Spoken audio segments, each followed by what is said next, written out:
This new The Killers album, it's good. I like it. The Killers are, hang on, let me get some light. There we go, that's a bit better. That's a lot better. The Killers are a band most notable for their first two albums, Sam's Town and Hot Fuss, and sort of were in a creative lull until 2020 when they released Imploding the Mirage, which is widely received as one of the best albums of 2020 by a lot of people, including me. It's on my top 10 best albums of 2020 in Spotify, so if you want to check that out, go to my Spotify, which I changed the username finally, Carson the Music Talker, and you can check it out. Anyway, but this new album, does it hold up? Drum roll, please. Fuck. Hang on.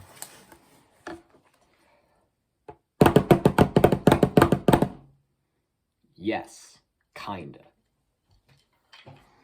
Let me explain. So, Pressure Machine is mainly about lead man Brandon Flowers' hometown, which is an interesting concept. However, at times it can sort of fall flat. There are many creative lulls on this album. Maybe not lulls, but just not good tracks. There's really only 3 of them, and 2 of them hit right after one another, but yeah. But I'll touch on those in a second. I want to talk about some of the best tracks. Starting with... I'll stop. The opener, West Hills. We get almost every track sort of starts with a memo of a voice, like, you know what I mean? But this track starts with a memo that goes into a piano,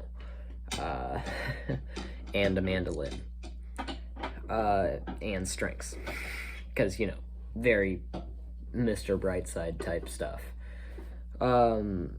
It talks about religion. It's sort of was made to sort of talk about the non-Mormon bit of Utah, where it's like, yeah, we had this whole other subculture that no one talks about. Yeah, it's with an insanely good guitar. It's a great song. Another good song, Cody, is about two of his friend's older brothers just sort of combined. It's like you would hear about how your friend's older brother went to jail or something, and it's like, yeah, cool. It sounds very pleasant. The guitar solo is the best one on the album. Fight Me. Yeah.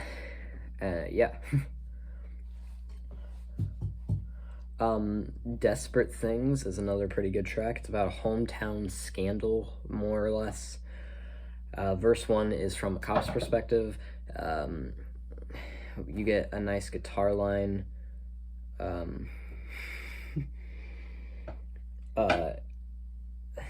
And then verse 2 is about... I'm sorry, I'm not very motivated to do this video. Verse 2 is about a cheating man. Verse 3 is back to the cop, and he, like, the third verse busts in the drums, and also it's the cop catching the person. It's a very good, like, very well-written song. This features some of Brandon Flowers' best songwriting, by far. However, it also features country influences for some reason. I mean, it's not a bad addition for most of the songs. However, specifically on songs like West Hills, which I don't mind it too much there, where it's like trying to be out of the norm of the Mormonism and Utah, which is country. It's not a great look, especially on Terrible Things, where it's trying to look through this perspective of a closeted gay person in a town that was very conservative and very more country-like, where it's like, yeah, we hunt, we fish, we do that, whatever. And it seems like sort of a power move from Brandon. I know that I'm entirely sure that's not what it was supposed to be. It was not what it was intended to be. I'm entirely sure Brandon wrote it with good intentions. However, it seems like more of like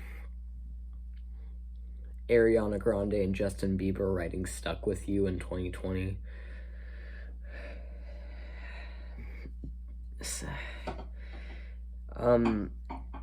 In the Car Outside has Bo Burnham type production from Inside, which I actually don't mind if his voice worked. On verse 2 and 3, his voice doesn't work at all. It's literally country rock at that point. The drums are very basic. The guitar is terrible and distorted for no reason. And it's a 1:30 outro of who the fuck knows what.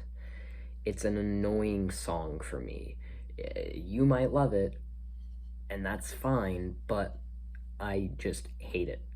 It'll probably make my worst songs list, to be quite honest.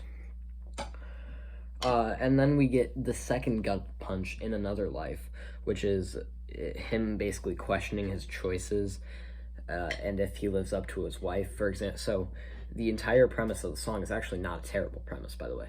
The premise of the song is someone looking back on their life and questioning their choices, and looking at the now of their life and questioning whether their wife loves them, which it's sort of like a past present type thing. And it's actually not a bad narrative. However, the drums complement the guitar, which usually would work if the guitar was good. So you need the drums to work, and they don't, because they're trying to do a Meg White and complement the guitar, and it's not. That was not a diss at Meg White, by the way. It's just an incredibly annoying listen for me. However, the last 3 tracks are entirely great. Desperate Things is about I already said that, my bad. Pressure Machine is about watching your kid grow up, and like you're trying to keep their innocence for as long as possible while they are desperately trying to pull away from that.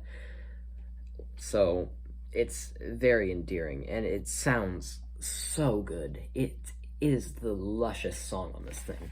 Remember how I was talking about how lush that Kississippi album was? This is as lush, if not more. It is a lovely listen, and I highly recommend it. The Getting By, however, is about seeing hope through the struggle, essentially. And the guitar line is a goddamn masterpiece. I love the guitar line so much. This is just genuinely there are songs on here that would fit in perfectly with Imploding the Mirage's greatness. It maybe not as country, but it would fit in great. There are also songs on here that makes me wonder if these were just laying around and were pre-written, and they were made for a different era, but were just sort of released now. We do get a Phoebe Bridgers feature. However, I wasn't really touching on that because Phoebe Bridgers isn't really featured. You know that Janelle Monáe feature on Fun Song? It's basically that. It's just Phoebe being able to, like, sing with Brandon, and Brandon is really overshadowing her. However, they do sound good together, so, I mean, I'm not going to complain too much, but she is underutilized as hell. I mean, I think I like this album. I do. Don't get me wrong. I don't love it. It's not going to make my best albums. Not even close. I'm thinking a light to a decent 7 on this one. I might do a review for, I don't know, maybe Trash Boat or something. Probably not. I mean, I don't know. I'm not going to do a review for the EP, the Meet Me at the Altar EP. But, yeah, thanks for watching. Peace.